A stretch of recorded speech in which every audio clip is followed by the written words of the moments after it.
अंबाला शहर में जन सुनवाई कार्यक्रम के बाद पूर्व राज्य मंत्री असीम गोयल पत्रकारों से रूबरू हुए। इस दौरान पत्रकारों द्वारा कांग्रेस देश भर में वोट चोर गद्दी छोड़ नाम से यात्रा निकाल रहे हैं और प्रधानमंत्री के इस्तीफे की बात भी की जा रही है। के सवाल पर पूर्व मंत्री असीम गोयल ने कहा कि कांग्रेस और राहुल गांधी का वर्किंग स्टाइल ऐसा ही है। ये कभी सेना, कभी ईडी, कभी केंद्र सरकार और अब सीधे चुनाव आयोग पर सवाल उठा रहे हैं। ये चुनावों में खुद का निराश हताश दिखाकर वोट मांगते हैं, लेकिन जनता अब जागरूक है, इन्हें वोट नहीं देने वाली। इधर उधर की बातें छोड़कर कांग्रेस को संभाले राहुल बाबा। राहुल गांधी ने कहा कि भारत के पूर्व उपराष्ट्रपति जगदीप धनखड़ आखिर छुपे हुए क्यों हैं? क्यों ऐसी नौबत आ गई है कि वो बाहर आकर एक शब्द भी नहीं बोल सकते? इसके पीछे बड़ी कहानी है। सोचिए, हम ऐसे दौर में हैं जहां पूर्व उपराष्ट्रपति एक शब्द नहीं बोल सकते। इस पर पूर्व मंत्री असीम गोयल ने कहा कि ये कांग्रेस की गैंग उनकी बढ़ती उम्र, झुकी कमर और बोलने के स्टाइल पर टिप्पणी करते थे।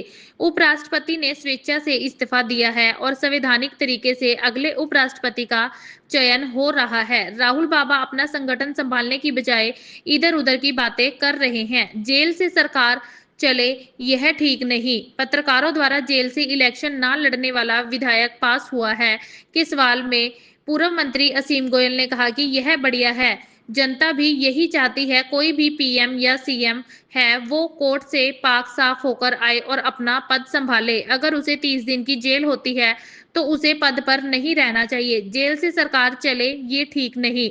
आम आदमी पार्टी ने कभी नहीं किया महिलाओं और लोकतंत्र का सम्मान। दिल्ली की सीएम रेखा गुप्ता पर कोई हमला नहीं हुआ, सब नाटक है। यह बात आम आदमी पार्टी के एक विधायक ने कही है।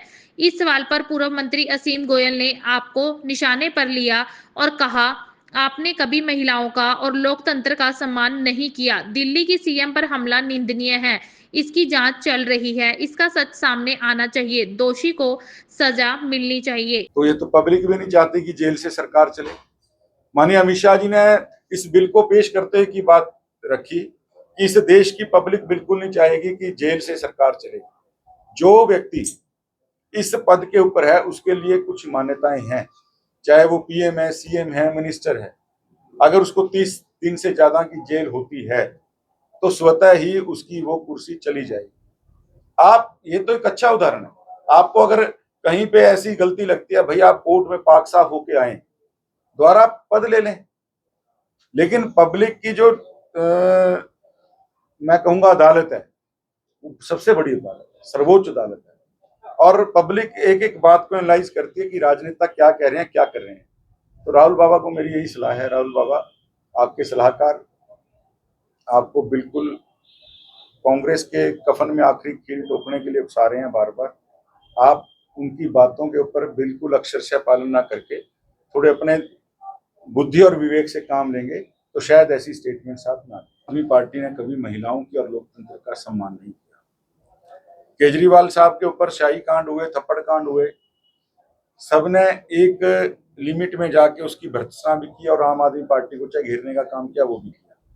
लेकिन एक महिला के साथ 80 सेकंड तक, और वो भी महिला जो आम नारी शक्ति के लिए एक प्रेरणा बनी हुई है, एक साधारण घर से उठ के एक बेटी किस प्रकार से दिल्ली के सर्वोच्च पद के ऊपर बैठ के लोगों की जनसेवा, और उस समय भी वो जन सुनवाई कर रहे थे।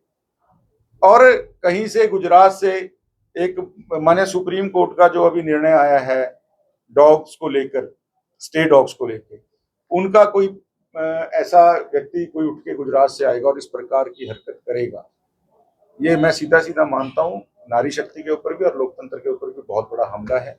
इसकी जितनी भर्त्सना की जाए, जितनी निंदा की जाए उतना कम है, और इसके ऊपर सही जो बात है वो निकल के आनी भी चाहिए, और जांच भी जो है जारी है, और जो दोषी है उसको सजा मिलनी चाहिए। राहुल बाबा अपने नाना और अपनी दादी का परनाना और अपनी दादी का कार्यकाल भूल गए।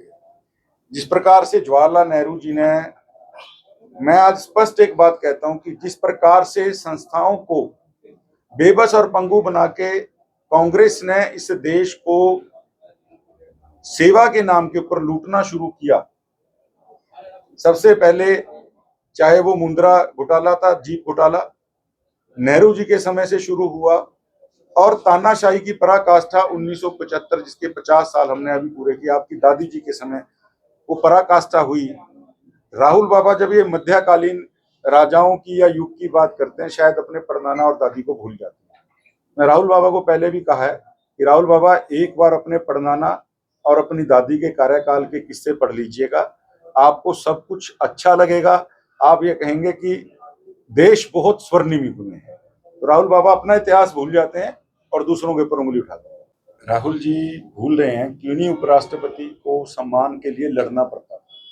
इन्हीं उपराष्ट्रपति को, धनखड़ जी को चेयर से बात कहनी पड़ती थी कि मैं उपराष्ट्रपति हूँ, वाइस प्रेसिडेंट हूँ और मेरी एक संविधान के नाते एक इस पोस्ट की मान्यता है और इसकी गरिमा को मैं गिरने नहीं दूंगा।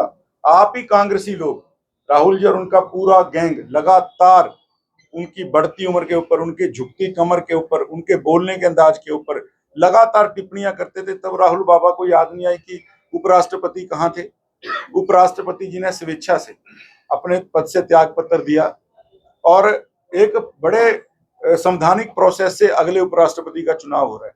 तो राहुल बाबा को उस मामले में भी अपनी हार नजर आ रही है और राहुल बाबा इधर उधर की बात करके अपनी पार्टी को संभालने में चिंता नहीं है, अपने संगठन को संभालने में चिंता नहीं है, केवल इधर उधर की बात करके लोगों का ध्यान भटकाना ये राहुल जी की आदत है।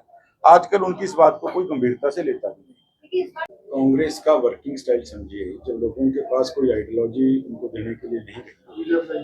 आप कांग्रेस ने, राहुल गांधी जी ने सबसे पहले सेना के ऊपर सवाल उठाए कि सेना ने जो कार्रवाई की है, चाहे युद्ध के अंदर की है, कहीं की है। फिर उन्होंने माननीय उच्चतम न्यायालय, सुप्रीम कोर्ट की कार्रवाई के ऊपर सवाल उठाए। उसके बाद उन्होंने ईडी को, उसके बाद केंद्र की सरकार तो चलो उनके निशाने पे रहेगी, और अब जो है सीधा सीधा चुनाव आयोग को, यानी कोई भी ऐसा केंद्रीय और जिन संस्थाओं में सबका, आम व्यक्ति का सीधा सीधा विश्वास जुड़ा हुआ है, सबको डिफेम करके और एक सहानुभूति बटोरना, राहुल गांधी जी की केवल ये मंशा है कि चुनावों में मैं बिल्कुल हताश निराश तरीके का होकर दीनहीन अवस्था में वोटर के पास जाऊं और वोटर जो है मेरी उस सहानुभूति में आके मुझे वोट कर देगा। लेकिन आज का वोटर बहुत जागरूक हो गया है। जो भारत दुनिया के नक्शे में तो था, दुनिया में लोग उसको व्यापार की मंडी के अलावा कुछ नहीं समझते थे, लेकिन आज वो भारत अर्थव्यवस्था के नाते, आज वो भारत सामरिक ताकत के नाते, आज वो भारत अगर हम कहें विश्व के अंदर अपना एक स्थान रखने के नाते गिनती के देशों में आया है। तो राहुल जी और उनके गैंग से ये सारी बातें हजम नहीं हो रही। वोट चोरी का मामला, और हम तो मांग करते हैं सामने से कि जो फालतू वोट्स हैं, मेरी विधानसभा के अंदर भी बहुत सी ऐसी वोट्स हैं जो डबलिंग हो रखी है और जो वोटों के अंदर जहां पर प्रमाणिकता नहीं है कई कई साल से, मैं तो कहता हूं कि एसआईआर पूरे देश के अंदर लागू होना चाहिए भाई। और जिसको ये उठा के अपने इवेंट के अंदर खड़ा किया, उन लोगों ने भी आके इन बातों को ठुकराने का काम किया कि नहीं जी, हमारे तो कोई ऐसा वोट दोबारा नहीं डला। मैं एक रेणु देवी का रेफरेंस देख रहा था, एक उन्होंने किसका नाम लिया था, शायद कोई मैं नाम भूल गया। तो 3 तो रेफरेंस मैंने देखे सोशल मीडिया पे वीडियो, जिनका नाम राहुल बाबा ले रहे हैं और वो आके सामने से कह रहे हैं जी हमें तो ऐसा कहने के लिए बोला गया था, हमारे साथ ऐसा कुछ नहीं है। तो राहुल जी की हताशा निराशा हम समझ सकते हैं। उनका एक राजनीति अपनी मजबूत करने का प्रयास मात्र है और कुछ नहीं। दास्तान हरियाणा न्यूज अब उपलब्ध है 1100+ डिजिटल केबल नेटवर्क पर and Android based DTH smart set top box, सभी OTT प्लेटफॉर्म। 24 लाइव देखिए हमारे सभी सोशल मीडिया पेजेस पर। अधिक जानकारी के लिए विजिट करें www.dastaneharyana.in पर।